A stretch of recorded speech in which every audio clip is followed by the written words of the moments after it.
Bonjour, vous êtes à l'atelier Sandrine Raffin, atelier spécialisé en archéterie depuis plus de 25 ans. Nous sommes situés rue de Rome dans le Paris 8e.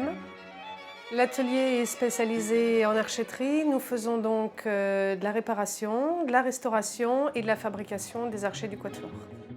Nous sommes heureux et contents d'accueillir à l'atelier différents musiciens, professionnels, amateurs, jazzman classiques, d'Ivry Gitlis au quatuor ébène, aux musiciens des Têtes Nègres.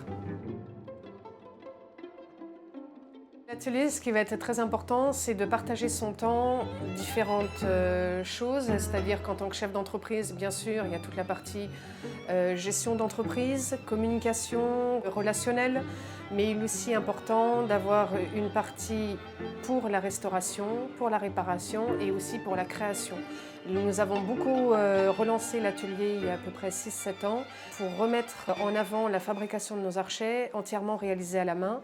Et pour nous, cette phase de réalisation, conception par la recherche de nouveaux matériaux et de nouveaux designs. Nous faisons des archets neufs sur le style ancien, des maîtres comme Sartori ou P4, mais nous faisons aussi vraiment de la recherche design avec des graphismes bien spéciaux et ça nous prend énormément de temps. Ici, vous avez un archet donc, de notre conception avec du bois stabilisé. C'est du bois d'érable dans lequel a été injectée une couleur. Donc sur cet archet, ce qui a été sympathique et innovant, c'est d'utiliser le bois stabilisé qui a en fait la même densité que l'ébène, tout en ayant... Alors là, on a choisi une couleur assez neutre, mais il est possible d'avoir du rose, du vert, du bleu. La transmission des savoir-faire en archéterie est uniquement avec le savoir oral. À l'atelier, nous formons toujours des jeunes assistants. Nous les prenons soit sortis d'école de lutherie, avec un diplôme en lutherie, ou soit complètement novices. Nous recevons aussi beaucoup de stagiaires demandeurs d'emploi en formation afin de découvrir le métier d'archéterie. Traditionnellement, l'archéterie est considérée comme française, donc effectivement, l'atelier est très fier de contribuer à sa transmission du savoir-faire. De voir un musicien jouer avec nos archets, c'est très valorisant, ça fait plaisir. Maintenant, il y a une autre phase, c'est-à-dire qu'on a certains musiciens qui sont mondialement connus, qui nous donnent juste la mèche à faire sur des pièces anciennes, avec une responsabilité énorme.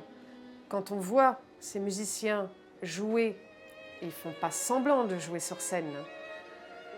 On repense à nos cales qu'on remèche de façon traditionnelle, sans colle. Donc tout est à la force, un dosage entre la force pour que ça tienne, mais que ça n'éclate pas l'archet. Et quand on voit le musicien, pas se battre avec son archet, mais en tout cas y aller, c'est tout simplement flippant. C'est pas possible, moi j'y arrive pas. Je préfère les entendre en CD plutôt qu'aller au concert. Ça me fait beaucoup moins stresser. Alors ce qui est important pour nous, c'est vraiment le relationnel avec le client. Quand un musicien cherche un archet, il n'utilise pas toujours les mots adéquats. Souvent, il va nous dire, voilà, je voudrais un archet qui marche mieux, mais ça s'arrête là. Donc nous, notre travail avec lui, ça va être déjà de prendre du temps, de l'écouter, de lui proposer plusieurs archets, de souple à nerveux, et de trouver celui qui va être idéal pour son jeu, mais également pour son instrument. Donc le musicien vient essayer les archets, on sélectionne un ou deux, essaye chez lui. C'est un univers qu'il connaît mieux du point de vue musical. Et ensuite, il revient, me dit, voilà, ça m'a plu, ça m'a moins plu, jusqu'à trouver l'archet.